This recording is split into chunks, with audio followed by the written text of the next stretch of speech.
Threatening intruder. A threatening intruder is an individual or group of people on the camp property who are posing as an active threat to the safety of camp participants. An active menace. A person that is likely to cause harm, a threat or danger. For an active menace, follow the same procedures as an active shooter.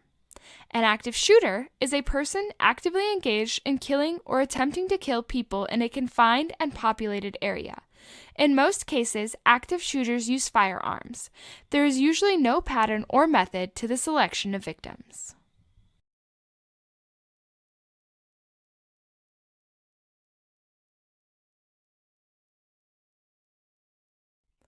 Active shooter procedures.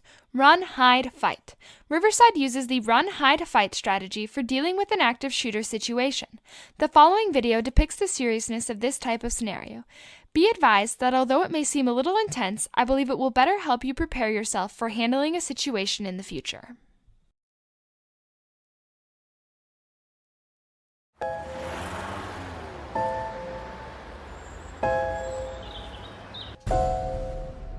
It may feel like just another day at the office. But occasionally, life feels more like an action movie than reality. The authorities are working hard to protect you and to protect our public spaces.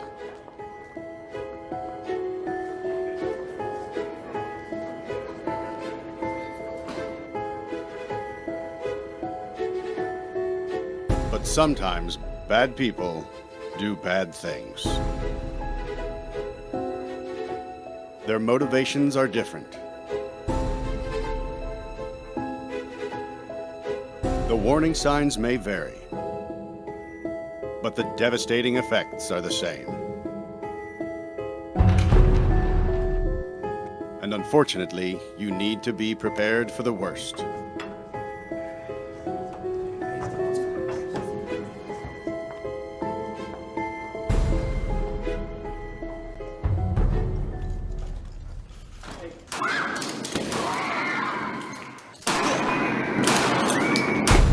If you were ever to find yourself in the middle of an active shooter event, your survival may depend on whether or not you have a plan. The plan doesn't have to be complicated. There are 3 things you could do that make a difference. Run, hide, fight. First and foremost, if you can get out, do. Always try and escape or evacuate, even when others insist on staying. Encourage others to leave with you, but don't let them slow you down with indecision. Remember what's important, you, not your stuff. Leave your belongings behind and try to find a way to get out safely. Trying to get yourself out of harm's way needs to be your #1 priority. Once you are out of the line of fire, try to prevent others from walking into the danger zone and call 911.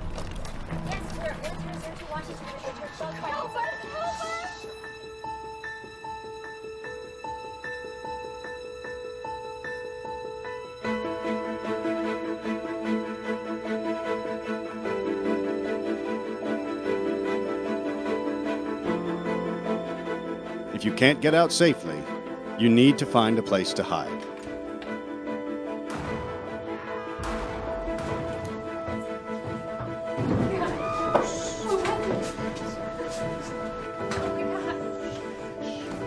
Act quickly and quietly. Try to secure your hiding place the best you can. Turn out lights, and if possible, remember to lock doors. Silence your ringer and vibration mode on your cell phone. And if you can't find a safe room or closet, try to conceal yourself behind large objects that may protect you.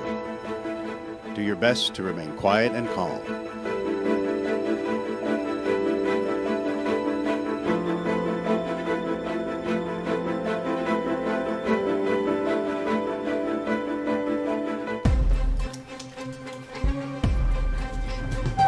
As a last resort, if your life is at risk, Whether you are alone or working together as a group, fight. Act with aggression. Improvise weapons. Disarm him. And commit to taking the shooter down, no matter what.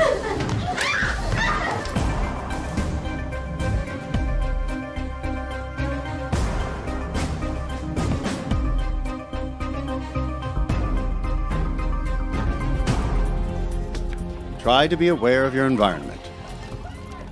Always have an exit plan. Know that in an incident like this, victims are generally chosen randomly. The event is unpredictable and may evolve quickly.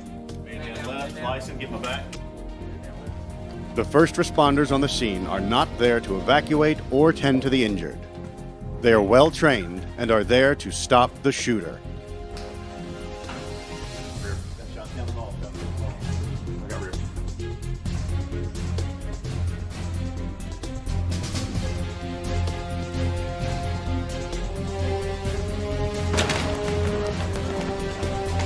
Your actions can make a difference for your safety and survival.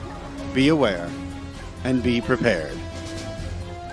And if you find yourself facing an active shooter, there are 3 key things you need to remember to survive.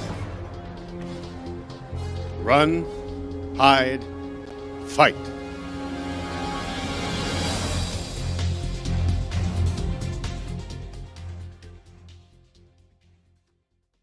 Now that you've watched that video, what's next? After the intruder is taken down, care for campers. An all-clear sound will be played to alert all staff that the threat is over. Set up a triage center. This will be established as a safe place for the injured, either in the retreat center or the dining hall. Gather in a safe location. Gather all non-injured persons to one location. Do a head count of all staff and campers. Staff is in charge of calming and distracting the campers.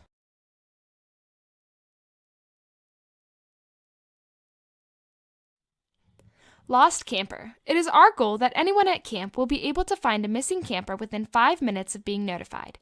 If a camper is missing, it is critical that they be found within the first 10 minutes. All staff search areas will be assigned by the incident commander. There are 2 different types of lost camper procedures: land lost and water lost. For a land lost camper, all campers will gather with their counselors in the chapel. All other staff will gather on the basketball court for instruction. The camper's name will be shared and the last known location. Half of the staff will conduct an in-depth search of the buildings. The other half will start on the east end of camp within an arm's length of each other and search the grounds while loudly calling out the camper's name. For water loss procedures, if a camper is missing for more than 30 minutes, the incident commander will begin a water search. All waterfront staff will join hands and sweep up the swimming area to the bridges. If the camper was lost during a tubing run, staff will begin working their way down the tubing run paths while loudly calling out the camper's name. Note: many times the lost person is a staff child that has fallen asleep somewhere on the grounds.